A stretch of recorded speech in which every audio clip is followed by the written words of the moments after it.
Bismillahirrahmanirrahim. Assalamualaikum warahmatullahi wabarakatuh.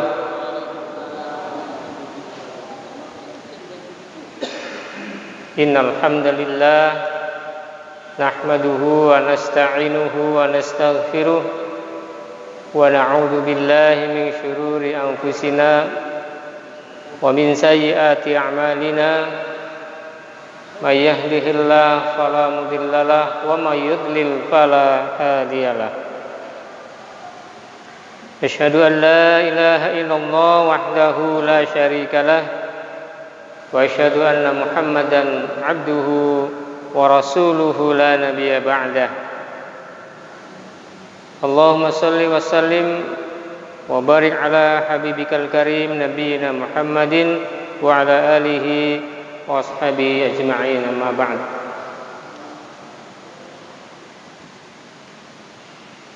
Fa ya ibadallah, usini wa iyyakum bitaqwallah wa ta'atihi la'allakum turhamun. Kama qala Allah Ta'ala fil Qur'anil Karim, a'udzu billahi minasy syaithanir rajim. Bismillahirrahmanirrahim. Ya ayyuhalladzina amanu taqullaha haqqa tuqatih wa la tamutunna illa wa antum muslimun. Wa qala aidan ya ayyuhalladzina amanu taqullaha wal tanzur nafsum ma qaddamat lighad wattaqullaha innallaha khabirum bima ta'malun. Tsumma qala an-nabiy sallallahu alaihi wasallam ittaqillah haitsu ma kunta wattabi' sayyi'atal hasanata tamhuha wa khaliqin nas bi khuluqin hasanin. Sadaqallahul azim wa sadaqa rasuluhul karim wa nahnu ala dzalika minasyahidin. Ayyuhal ikhwatul kiram, ikhwan wal akhwat rahimakumullah. Yang pertama dan utama adalah puji syukur yang senantiasa kita panjatkan kehadirat Allah Subhanahu wa taala. Kita di sini begini saat ini adalah atas izin Allah Subhanahu wa taala. Bahkan seandainya kita pernah kehilangan sesuatu atau kecurian, itu pun atas izin Allah Subhanahu wa taala. Tapi yang jauh lebih penting dari itu adalah apakah izin Allah itu diridhoi oleh Allah apa tidak. Itu yang penting. Karena dalam kehidupan ini yang kita harapkan, yang kita cari semata-mata adalah ridha Allah. Punya uang asal Allah ridha, alhamdulillah. Sedang tidak megang uang, kalau memang Allah ridho, insya Allah. Ulama-ulama terdahulu banyak di penjara,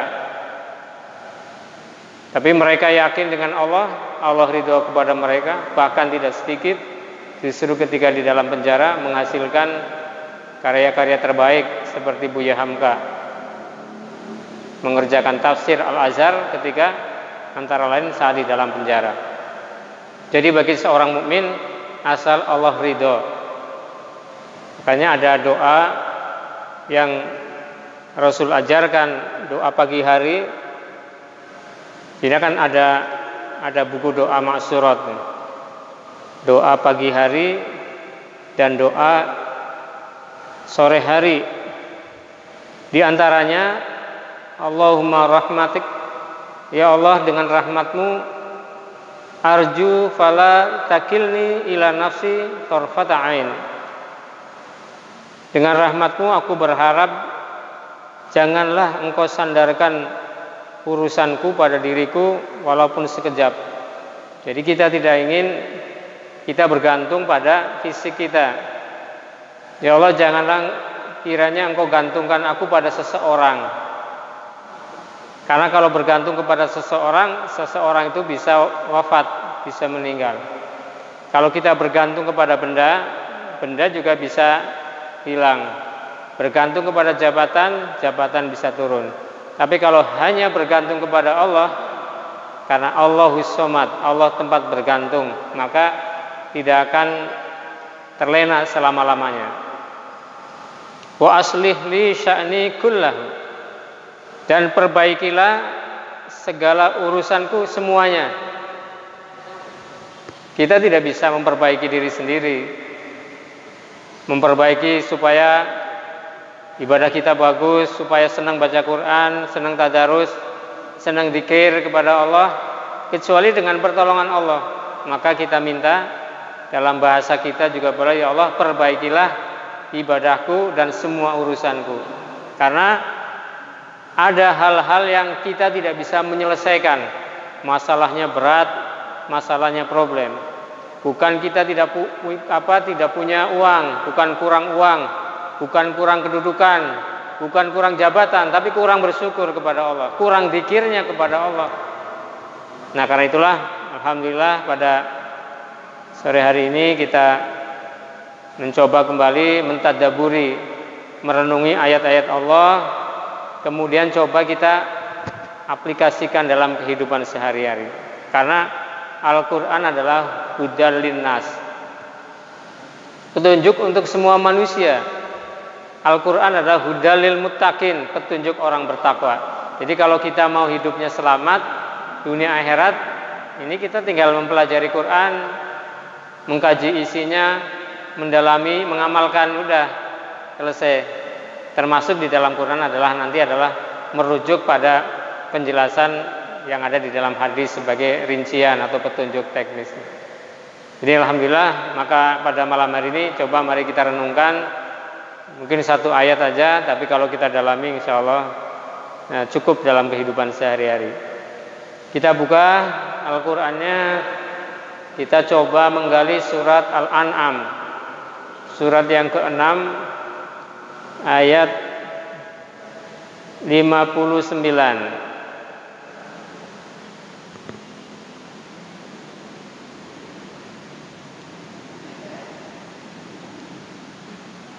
Baik, kita baca surat Al-An'am ayat 59. Yang sudah ada Qur'annya boleh dibuka.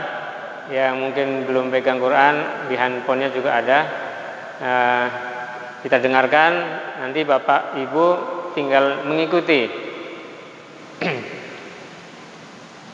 A'udzu billahi minasy syaithanir rajim.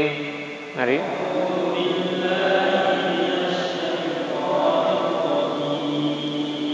Bismillahirrahmanirrahim.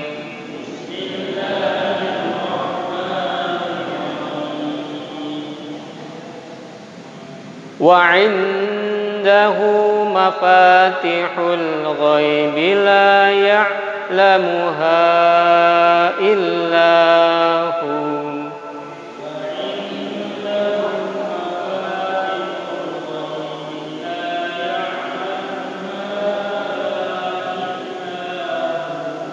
Wa 'indahu mafatihul ghaibi la ya'lamuha illa hu.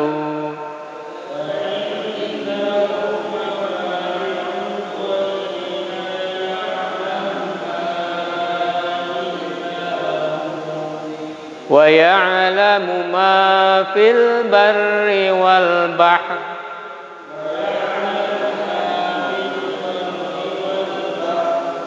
wa ya'lamu ma fil barri wal bahr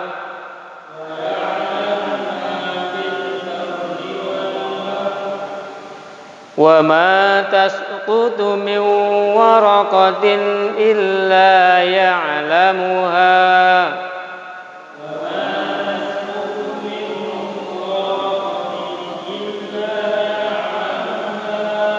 wa ma yasqutu min waraqatin illa ya'lamuha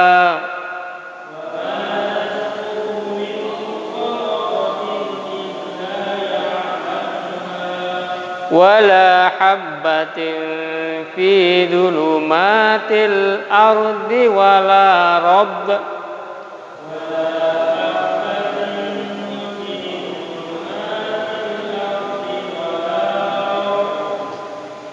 ولا حبة في ظلمات الأرض ولا رب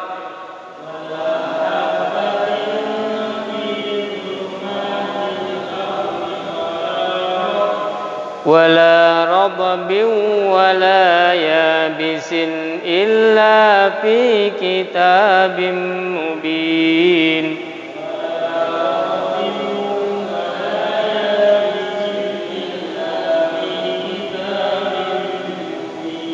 ولا رطب ولا يابس إلا في كتاب مبين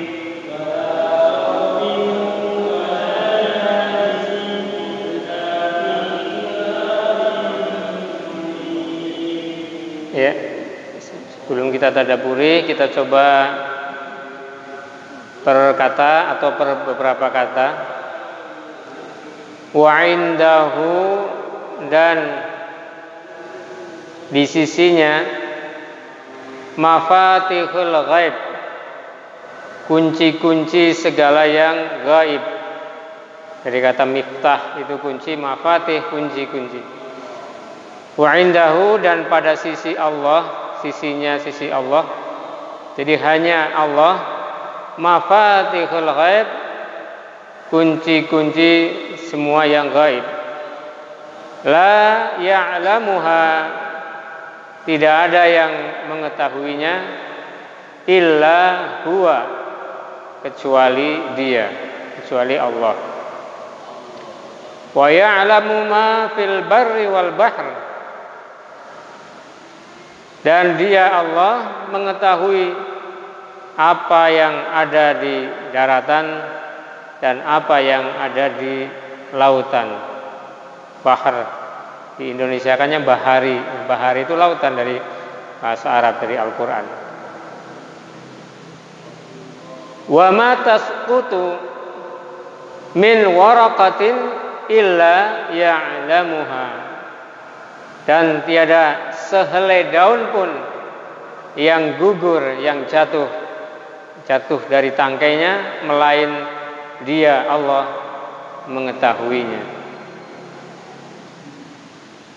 Wala habbatin fi dzulumatil ardi, dan tidak jatuh sebutir biji pun di dalam kegelapan bumi. Wala radbin wala yabisin, dan tidak sesuatu yang basah ataupun yang kering, illa kecuali fi kitabim mubin, tertulis di dalam kitab yang nyata atau Lauhul Mahfuz. Kita coba menggali satu persatu. Wa indahu mafatihul ghaib, masyaallah, subhanallah, bahwa semua yang diketahui Allah, semua yang gaib diketahui oleh Allah. Ada gaib yang nisbi atau ghairu mutlak. Misalnya gaib dalam arti tidak ada, tidak kelihatan. Di sebelah sana ada motor, ada mobil, karena terhalang tembok, itu kan namanya gaib. Saya tidak tahu, tapi mungkin orang yang di sebelah sana tahu. Tapi bagi Allah tidak ada yang tidak tahu, semuanya tahu bagi Allah. Dimanapun itu berada, di sudut manapun, belahan buminya, di atas, di ujung, di bawah, sampai di dalam kerak bumi, di angkasa, semuanya Allah itu tahu, karena Allah adalah Maha Tahu. Yang gaib, yang tidak kelihatan, para malaikat, hari kiamat, surga neraka, semuanya Allah tahu. Siapa calon-calon penduduk surga, penduduk-penduduk neraka yang nanti akan terjadi entah sekian juta tahun yang akan datang, Allah tahu. Kenapa Allah tahu? Ya karena Allah Maha Tahu. Tapi jangan, kalau begitu kan sudah ditentukan surga neraka. Nah, soal itu wewenang Allah yang Maha Tahu. Kita kewajibannya beribadah kepada Allah. La ya'lamuha illa huwa. Semuanya tidak ada yang mengetahui kecuali hanya Allah yang mengetahui semuanya, hal-hal yang gaib. Hal-hal yang gaib ini diantaranya ketika malaikat Jibril bertanya kepada Rasulullah tentang hari kiamat, Rasulullah menjawab, yang bertanya lebih tahu dari saya. Bagi Allah semuanya maha tahu. Kemudian berikutnya lebih dalam lagi Allah mengatakan, wa ya'lamu ma fil barri wal bahri, dan Dia Allah mengetahui apa-apa yang ada di daratan dan di lautan. Yang ada di daratan, di atas daratan ada batu, ada pohon, ada gunung, manusia, butir-butir pasir. Yang di dalam daratan ada barang tambang, ada binatang, ada batu, ada semuanya Allah tahu. Yang di lautan, yang di atas lautan ada kapal, ada angin, ada air. Di bawahnya mulai dari ikan, mutiara, kerang, karang, semuanya Allah tahu. Tidak ada yang tersembunyi bagi Allah. Wa ya'lamu ma fil barri wal bahr. Bahkan lebih dahsyat lagi, wa ma tasqutu min waraqah illa ya'lamuha. Tidak ada sehelai daun pun. Ini ada pohon di situ, satu pohon kira-kira berapa itu jumlah daunnya? Kita nggak bisa pernah menghitung kan, entah 1 juta, 2 juta. Ini seluruh pohon yang ada di Jagat Raya, yang ada di muka bumi ini, setiap mau jatuh Allah tahu. Begitu maha hebatnya Allah. Semua yang mau jatuh Allah tahu. Dan Allah memerintahkan para malaikat untuk menjaga semuanya. Dan semua malaikat mencatat setiap daun yang mau jatuh, dicatat, dan Allah tahu semuanya. Jadi kalau sudah demikian, apa yang tidak diketahui Allah? Kita mau berbuat apa? Mau berbuat maksiat, bahkan di mafis sudur, yang ada di dalam hati kita, Allah juga tahu. Hati kita mau berbuat jahat, hati kita mau berbuat ini itu yang kurang baik, Allah maha tahu. Begitulah Allah makanya menjaga kita. Kalau kita harus sering berniat baik, berbaik sangka, supaya itu diketahui Allah dan menjadi kenyataan. Berbaik sangka kepada Allah, berbaik sangka kepada manusia. Wala habbatin fi dhulumatil ard. Bahkan biji-biji tanaman, Masya Allah, kita tidak tahu.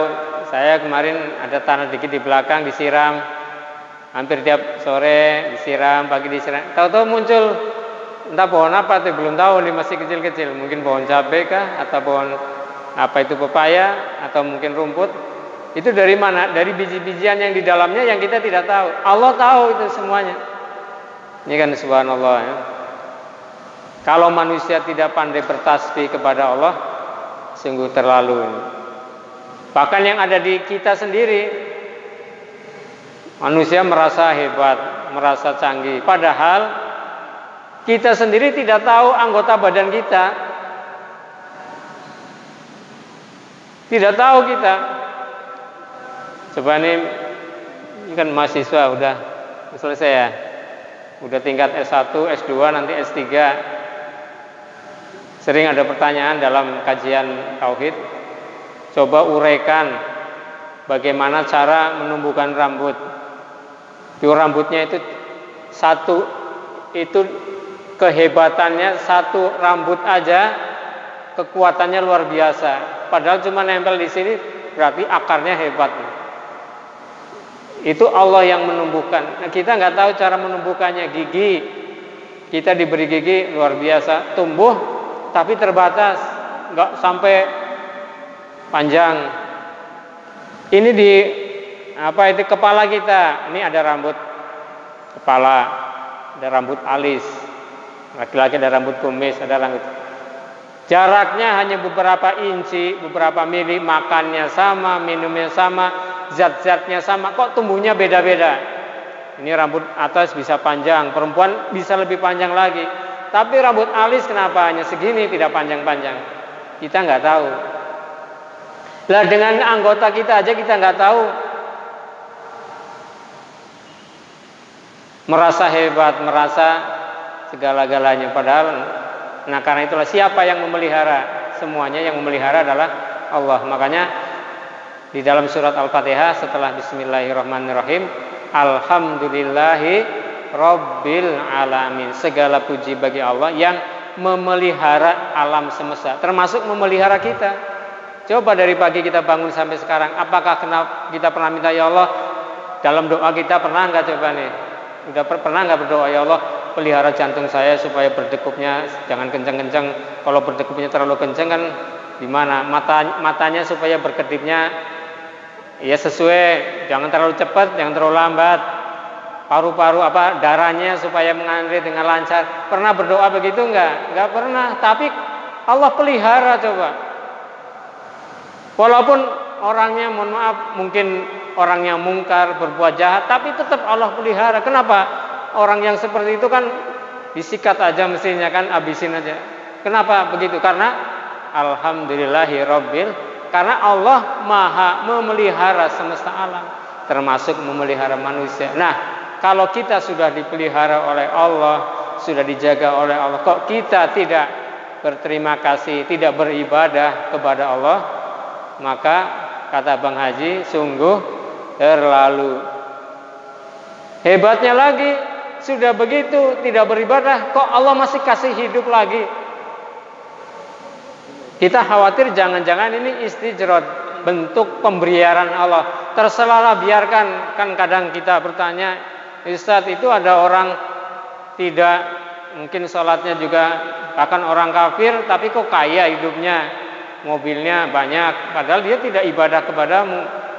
Itu naudzubillah, jangan sampai itu adalah bentuk pembiaran Allah. Allah biarkan itu di dunia menikmati semuanya, tapi di akhirat tidak mendapatkan apa-apa. Kenapa? Karena Allah Ar-Rahman, Maha Pengasih, semua dikasih asal usaha. Orang yang ingkar kafir kepada Allah pun kalau dia bekerja sungguh-sungguh, dia berhasil dalam usahanya. Kita ya sudah berdoa, sudah sholat, sudah tahajud, tapi kok nggak dapat? Ya ikhtiarnya. Karena ikhtiar itu maksimal, doa maksimal, kemudian tawakalnya maksimal. Tidak boleh satu-satu. Bagaimana cara Allah memberinya itu wewenang Allah. Kewajiban kita adalah ikhtiar secara maksimal. Ini para hamba. Jadi semuanya diketahui oleh Allah, semuanya atas izin Allah. Kita di sini kan dalam kalimat tauhid la ilaha illallah, para ulama memaknai la maujuda illallah. Tidak ada wujud yang hak kecuali Allah. Kita di sini, kita begini, kita saat ini itu atas izin Allah. Yang lebih penting dari itu, apakah ini begini saat ini, apakah diridhoi oleh Allah apa tidak. Jadi kata kuncinya, kita ingin hidup dalam ridho Allah. Bagaimana caranya mendapatkan ridho Allah? Ya kita hidup, kita beramal, beraktivitas, bekerja sesuai dengan yang diridhoi oleh Allah. Kita ada teman ngajak ke tempat-tempat maksiat, diridhoi oleh Allah apa tidak? Jelas tidak diridhoi Allah. Ya kita jangan ikuti. Walaupun nafsu kita, kan kita khawatir. Wala tamutunna illa wa antum muslimun. Jangan sekali-kali mati kecuali dalam keadaan berserah diri kepada syariat Allah. Semuanya itu wala radbin wala yabis, termasuk yang basah, yang kering, illa fi kitabim mubin, tercatat di dalam Lauhul Mahfuz. Maksudnya kalau belum terjadi kita tidak tahu, tapi kalau sudah terjadi berarti sudah tercatat. Kita di sini sudah tercatat di Lauhul Mahfuz. Nanti pada tanggal sekian ini akan kumpul di sini, tanggal sekian itu sudah tercatat semuanya. Termasuk kalau ada musibah, oh kalau begitu saya nggak apa-apa loh, udah tercatat semuanya. Itu tercatat semuanya wewenang Allah. Apakah itu bisa diubah? Kan tidak ada sesuatu yang bisa diubah kecuali dengan doa. Kan masya Allah, kan wa malam yasha lam yakun. Apa yang Allah kehendaki terjadi pasti terjadi. Yang seolah-olah sekarang ini tidak mungkin, lagi ada masalah berat, masalah problem, yang seolah-olah jalan buntu tidak selesai, mau diselesaikan nggak masalahnya sama Allah? Allah tahu nggak kita ada di sini? Tahu. Allah tahu nggak masalah kita?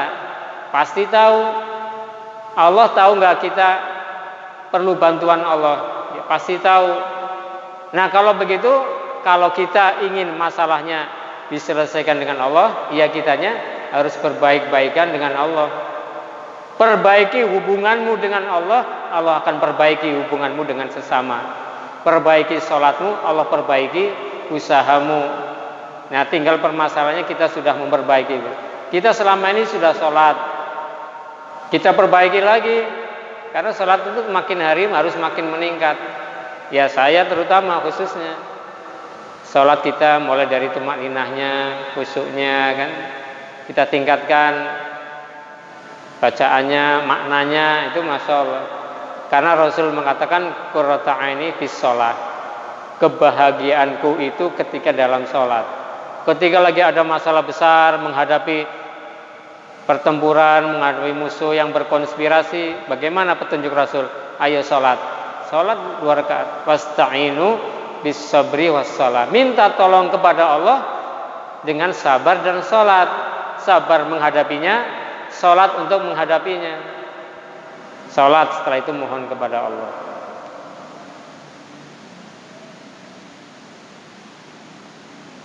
Di antara doa pagi hari dalam hadis riwayat Ibnu As-Sunni, An-Nasai dan Al-Bazzar serta Al-Hakim dengan hadis sanad yang hasan menurut Al-Albani, ada satu doa.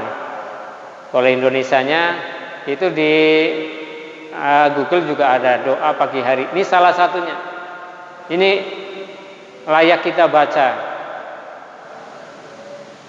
Mari ikuti ya. Walaupun nanti belum hafal, nanti bisa saya forward. Bismillahirrahmanirrahim. Ya Hayyu ya Qayyum, bi rahmatika astaghiitsu wa aslih li sya'ni kullahu wa la takilni ila nafsi tarfata aini abadan. Ya maknanya boleh pakai bahasa Indonesia, bukan hanya pagi sore, habis sholat juga boleh. Ya Hayyu ya Qayyum, ya Hayyu yang Maha Hidup, yang menghidupkan ruh kita, menghidupkan pikiran kita, menghidupkan ide-ide kita, menghidupkan kita mungkin punya rencana. Ya Hayyu, nanti Allah berikan ilham, berikan ide, berikan isyarat-isyarat. Ya Qayyum, yang maha berdiri sendiri. Ya Qayyum, yang maha berdiri sendiri, agar kita bisa hidup mandiri, punya kemampuan dengan izin Allah. Bi rahmatika, dengan rahmatmu. Astaghiitsu, dengan rahmatmu mohon pertolongan. Hanya dengan rahmatmu aku mohon ditolong. Karena kita lagi terjerembab nih, kita lagi ibadahnya lagi malas, saya ibadahnya lagi kurang, kok baca Quran. Kalau buka WA itu bisa berjam-jam ya, main apa itu Mobile Legend ya, anak-anak sekarang masya Allah, selo sampai malam, sampai tengah malam, kok bisa ya? Itu memang musuh-musuh Allah itu menghancurkan generasi muda dengan handphone. Ada konsultasi, Ustaz, saya tidak bisa mengendalikan handphone anak-anak saya. Saya tanya, yang beliin handphone siapa? Ya saya, orang tuanya lah. Tidak bisa mengendalikan, kau belikan. Kendalikan itu. Nah kita minta tolong kepada Allah. Bagaimana? Aslih li sya'ni kullahu ya Allah. Perbaikilah segala urusanku, semuanya. Perbaiki ekonomi kita, rumah tangga kita, perbaiki ibadah kita itu yang pokok, tauhid kita, perbaiki hubungan kita dengan masyarakat, mintanya kepada Allah. Perbaiki semua. Wala takilni ila nafsi tarfata aini abad, dan janganlah sekali-kali sekejap mata pun tanpa mendapat pertolonganmu selamanya. Jadi jangan kau tinggalkan aku tanpa mendapat pertolonganmu selamanya. Berapa waktu yang lalu saya diuji oleh Allah, lagi naik motor, ya anak saya di depan mungkin ngantuk, lagi jalan, tahu-tahu ada mobil balik arah, Ya udah nggak sempat lagi, mau diambil kanan udah jelas jalan raya, dah tabrakin aja ke mobilnya. Setelah pulang baca hadis ini, ya Allah, mungkin tadi saya lupa. Jelas saya lupa kepada Allah, tidak zikir, tidak ingat, sehingga sedikit aja Allah lengahkan, udah. Kalau bahasa kitanya, ya Allah, jangan kau biarkan aku tanpa pertolonganmu sedikit pun juga, ya Allah. Jadi tawakal ke Allah, kan lengah. Terjadinya kecelakaan itu kan yang disebut sekejap aja kan. Saya punya teman itu, masya Allah, seorang asatid, tahu-tahu nabrak angkot di pinggir jalan. Kenapa? Lagi jalan ngantuk, sekejap aja, loh, begitu ngantuk sekejap, depannya ada angkot. Hanya hitungan detik. Bagi Allah itu mudah, sekejap aja. Nah, kita minta, ya Allah, pakai bahasa Indonesia aja boleh. Tolong saya, ya Allah, jangan biarkan aku tanpa pertolonganmu walaupun sekejap, ya Allah. Jangan biarkan aku tanpa ridhomu walaupun sedetik aja. Ini ridho Allah itu penting. Ada teman saya ketika sedang terpuruk, ekonominya terpuruk, keluarganya terpuruk, sehingga hidup secara materi miskin semiskin-miskinnya, dia ingin bangkit. Lalu ada seorang orang tua nasihatin, kamu pengen bangkit, syaratnya kamu sekarang telepon ibumu minta ridhonya, karena bapaknya udah meninggal.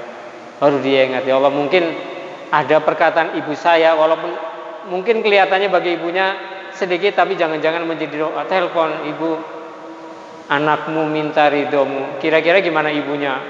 Walaupun mungkin pernah marah, begitu anaknya yang sedang terpuruk minta doa kepada ibunya, Bu, minta ridhonya. Kira-kira ibunya meridhoi enggak? Udah nangis jelas ibunya. Setelah itu pasti beres urusannya. Ada seorang ibu, anaknya sukses semuanya, dunia akhiratnya, ibadahnya. Saya pernah diwawancara, Bu, apa sih resepnya anaknya soleh, solihat, baik, beramal, kerjanya juga lancar? Apa? Saya sudah meridhoi semua perbuatan anak saya yang dulu maupun yang akan datang. Semuanya saya ridhoi. Walaupun mungkin yang namanya anak kan membuat sakit hati, membuat gak enak, membuat repot, itu pasti. Tapi sang ibu ini luar biasa doanya. Saya sudah ridhoi semuanya anak saya yang lalu maupun di anaknya lancar-lancar aja. Bagaimana kalau yang meridhoi Allah Subhanahu wa taala? Walaupun ibaratnya kita tidak disukai manusia asal Allah ridho. Itu kan masya Allah ya. Nah, ini kembali ke ayat yang tadi. Illa fi kitabim mubin, semuanya sudah tercatat di Lauhul Mahfuz. Jadi kita maksudnya agar kita jangan bersedih kalau kita sedang berduka, kita juga jangan putus asa apabila diuji. Semuanya sudah tercatat. Tapi ikhtiarnya maksimal. Saya hanya bisa dengan doa. Jangan lupa doa itu juga bentuk ikhtiar ya. Ikhtiar jiwa kita berdoa, ikhtiar lisan kita minta kepada Allah, ikhtiar hati kita tawakal kepada Allah, ikhtiar fisiknya usaha. Ada seorang profesor matematika menjabarkan kalau yang begini kan X dengan Y ya. Vertikal kepada Allah itu kalau kita sudah maksimal, sudah sungguh-sungguh, usaha fisik itu walaupun sedikit itu ke atas, tanpa batas Allah kasih. Tapi kalau ke atasnya sedikit, hubungan dengan Allahnya sedikit, usahanya sehebat apapun udah mentok nih, nggak bisa lagi. Karena ke atasnya kita sedikit. Coba orang-orang terdahulu, para wali, para alim, orang-orang soleh, itu kan kalau kita ke kampung, ke Jawa nih Pak Haji ya, itu saya kadang-kadang heran, ya Allah, ini Pak Kiai di mana-mana, ya artinya toh dia bisa hidup, bahkan bisa berangkat haji, bisa berjuang, padahal dia dalam tanda kutip ya tidak punya pekerjaan apa, kerjanya apa, ngurusi santri aja. Karena apa? Kedekatannya dengan Allah, mungkin dia usahanya ada cuma sedikit, tapi oleh Allah berikan keberkahan. Kadang-kadang rezeki kan ada yang memang rezeki itu ada yang harus dicari, ada yang datang sendiri. Yang harus dicari itu sudah terprogram. Coba nih pegawai, kalau pegawai golongan ini udah gajinya udah ketahuan itu yang diketahui. Karyawan, kalau saya yang lembur gajinya sekian, kalau tambah sekian, itu udah tahu, mentoknya segitu udah tahu. Tapi yang jarang dilakukan adalah rezeki yang tidak diduga-duga ini yang karena takwa kepada Allah dalam surat At-Tolak gitu kan. Wa yarzuqu min haitsu la yahtasib. Barang siapa takwa maksimal kepada Allah, Allah beri rezeki dari arah yang tidak diduga, yang tidak terprogram. Jadi bagaimana? Jadi meningkatkan takwa kepada Allah sehingga rezeki yang tidak dicari akan datang sendiri. Allah yang akan mendatangkan. Usahanya seolah-olah sedikit tapi Allah beri banyak. Banyak kok. Rezeki yang datang sendiri banyak. Waktu kita di dalam kandungan nih, Arif, cari rezeki nggak dalam kandungan kita? Nggak nyari kita nih. Bayi di dalam kandungan, rezekinya dari mana? Datang sendiri. Ibunya makan macam-macam, bapaknya karena istrinya ngidam kasih apa, temennya datang sendiri. Sudah lahir, dari mana rezekinya? Dari air susu ibunya datang sendiri. Ibunya sudah anaknya sudah besar, ASI-nya sudah selesai. Nggak ada ASI, nggak ada air susu, pakai air susu apa? Sapinya datang sendiri, bukan sapinya udah dalam bentuk kaleng. Coba diminum sama bayi. Masya Allah. Saya sering memberi gambaran cicak dengan nyamuk. Cicak itu makanannya nyamuk. Cicaknya merayap-rayap, nyamuknya punya sayap. Kan seolah Allah ini gimana tidak adil ya. Masa mangsanya pakai sayap, cicaknya nggak pakai sayap, gimana cara? Coba lihat. Itu nyamuknya datang sendiri ke cicak itu. Coba lihat ya. Cicaknya mah diam-diam. Nyamuknya nanti datang sendiri. Memang Allah datangkan rezeki itu. Karena tawakalnya nih, cicaknya saya tawakal kepada Allah aja lah. Biarpun gak punya sayap. Nah kita yang kurang, saya terutama, yang kurang adalah tawakalnya kepada Allah. Kepasrahan kita, tawakal bukan berarti, tawakal kan artinya usahanya ada. Saat saya belum dapat jodoh-jodoh nih, ya usahanya gimana Arif? Kayak pakaian yang rapi, punya pekerjaan, nanti kan akan datang kan. Ta'aruf itu usaha. Oh, saya tidak mau usaha itu, ibadah yang bagus. Mungkin ada orang yang lain yang usaha kan, nyarikan buat dia kan. Nah, suatu saat saya ketemu sama akhwat sudah hafidho, anaknya soleha, orang kaya, anak tunggal. Ingat, oh Sarif kayaknya perlu nih. Saya kenalin, Rif mau nggak taruh? Ya insya Allah. Kayak apa dulu saat? Ini contoh. Jadi insya Allah kalau kita dekat dengan Allah, tawakal dengan Allah, itu Allah beri kelapangan. Cuma yang jadi masalah adalah ujian nafsu kita memang.